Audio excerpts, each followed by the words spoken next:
আইসিসির জন্য আরও একটি লজ্জা। আইসিসি নিজেই এবার প্রমাণ করে দিল যে তারা মেরুদণ্ডহীন এবং সম্পূর্ণভাবে ভারতের উপরে নির্ভরশীল।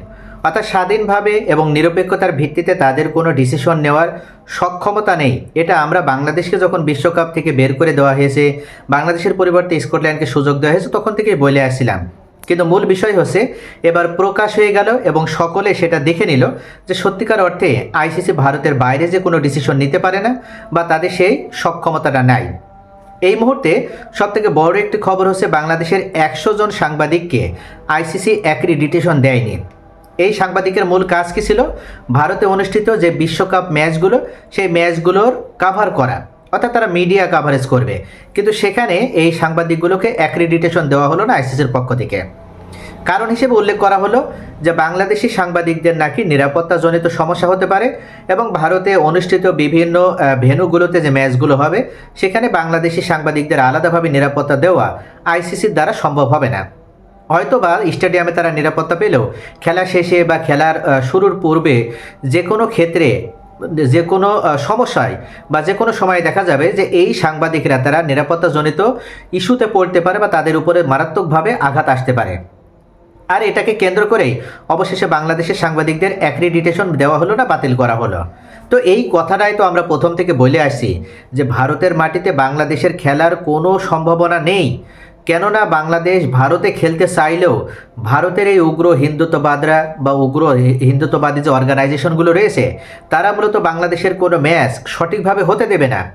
তারা বাংলাদেশের সমর্থকদের উপর আক্রমণ করবে, বাংলাদেশের উপর ক্রিকেটারদের উপর আক্রমণ করবে।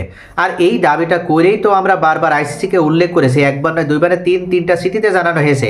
এমনকি সরাসরি আপনার ভার্চুয়ালি মিটিং হয়েছে, আইসিসির শীর্ষ কর্মকর্তাদের সাথে বসে বৈঠক হয়েছে বিসিবির, এমনকি সরকারি প্রতিনিধির। তাদের সকলেই বুঝিয়েছে যে ভারতে যেয়ে বাংলাদেশের যদি খেলতে হয় তাহলে সেটা চরমভাবে নিরাপত্তাজনিত একটা সমস্যা তৈরি হবে, যেটার কারণে পরবর্তীতে হয়তো আইসিসির উপরেও দোষ চলে আসবে। তার থেকে এত কথা না বাড়িয়ে আমাদেরকে শ্রীলঙ্কার মাটিতে খেলতে দেওয়া হোক, আমরা শ্রীলঙ্কার মাটিতে খেলি। আর আইসিসি যদি প্রথমেই বাংলাদেশের দাবি মেনে নিয়ে শ্রীলঙ্কার মাটিতে খেলতে দিত তাহলে কিন্তু এত কথা তৈরি হতো না, এত নাটকও কিন্তু তৈরি হতো না। কিন্তু এই মুহূর্তে আমরা আবার দেখছি যে আইসিসি বাংলাদেশের সেই কথা না মেনে বা যে ইস্যুটাকে কেন্দ্র করে বাংলাদেশকে ভারতের মাটিতে খেলতে দেয়নি, সেম একই কথা বলে তার আবার বাংলাদেশের সাংবাদিকদেরও বয়কট করলো বা বের করে দিল। এখানে মূলত যে কারণটা সেটা হচ্ছে বাংলাদেশকে চাইলে আইসিসি বিশ্বকাপে অংশ নেওয়ার সুযোগ দিতে পারত, কিন্তু ভারতের ইগোর কারণে এখানে বাংলাদেশকে সুযোগ দেওয়া হয়নি। ভারত নিয়ন্ত্রিত প্রতিষ্ঠান এই আইসিসি, এটা ইন্টারন্যাশনাল ক্রিকেট কাউন্সিল নয়। ইতিমধ্যে সকলের কাছে পরিচিতি পেয়েছে ইন্ডিয়ান ক্রিকেট কাউন্সিল হিসেবে। তাই সকলে মনে করছে যে ভারত আসলে মনে করেছিল যে বাংলাদেশ কেন ভারতের মাটিতে এসে খেলবে না আর কেন তারা ভারতের বাইরে যে খেলবে, এতে করে ভারতের জন্য চরম একটা লজ্জার বিষয় হয়ে পড়েছিল। ভারত সম্পূর্ণভাবে নিজেদের জন্য এটা একটা লজ্জাজনক বিষয় মনে করে নিয়েছিল এবং যার কারণে তারা নিজেদের ডিগনিটি এবং সম্মানের জায়গা থেকে বাংলাদেশ যদি ভারতের মাটিতে এসে না খেলে তাহলে তাদেরকে এই বিশ্বকাপে সুযোগ দেওয়া হবে না, এই সিদ্ধান্তের উপরে অটল থাকে। এবং শেষ পর্যন্ত ভারত আইসিসিকে ব্যবহার করে সেটা করেছেও, তারা করে দেখিয়েছে যে বাংলাদেশ ভারতে খেলবে না। ভারতও বাংলাদেশ তাদের সিদ্ধান্তে যেমন অনড়, ভারতও তাদের সিদ্ধান্তে অনড় যে যদি বাংলাদেশ ভারতের মাটিতে এসে না খেলে তাহলে আমরা দেখে নেব যে বাংলাদেশ কিভাবে এই বিশ্বকাপে অংশ নিতে পারে।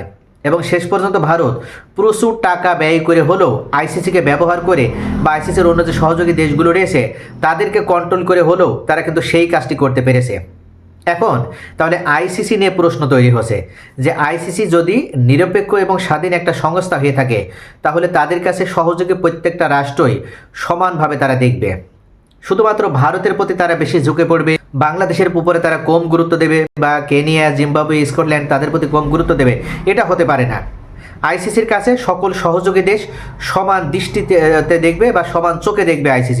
আইসিসি মনে করবে যে ভারতও তাদের কাছে যেমন, বাংলাদেশও সেম একই। এখানে এই দৃষ্টিতে যদি আইসিসি নিজেদের মূল্যায়ন করতে ব্যর্থ হয় তাহলে তারা কখনো কিন্তু ফিফার মতো জনপ্রিয় একটা অর্গানাইজেশন হতে পারবে না। এই মুহূর্তে বাংলাদেশের সাথে তারা যেটা করেছে এবং আবার তারা সাংবাদিকদের বের করে দিয়ে যেটা করলো, এটার মাধ্যমে কিন্তু তারা আরও একবার প্রমাণ দিল যে আইসিসি নিরপেক্ষ নয়, আইসিসি স্বাধীন নয়, মূলত আইসিসি ভারত নিয়ন্ত্রিত একটা সংস্থা।